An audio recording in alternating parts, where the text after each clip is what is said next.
On page 339 of the hardcover edition of his book, Hitch 22, Christopher Hitchens, who supported the war in Iraq, complained that anti-war people complain that he never sent any of his children to fight in Iraq. A father can't force adult children to do that, he said, and the anti-war people are, quote, moral imbeciles, unquote, to talk as though one can. Once again, Hitchens was dodging the tough questions.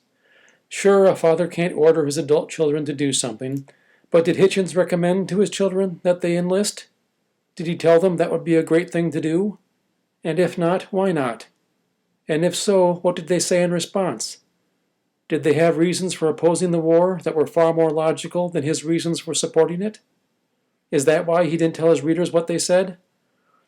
Or maybe they said something like, "You taught me to be an atheist, Dad, therefore I think the most important thing in life is staying alive, and therefore there's no way I'm going to risk my life in combat, even for a good cause." If his children talked that way, surely Hitchens would have found it embarrassing to admit that. Hitchens' refusal to address this obvious logical question just goes to show what a coward he was. He was afraid to face tough questions. He was also too cowardly to fight in Nicaragua for the Sandinistas.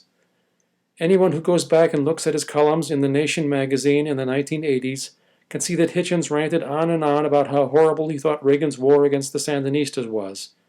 So why didn't he go to Nicaragua and join the war effort to help the Sandinistas?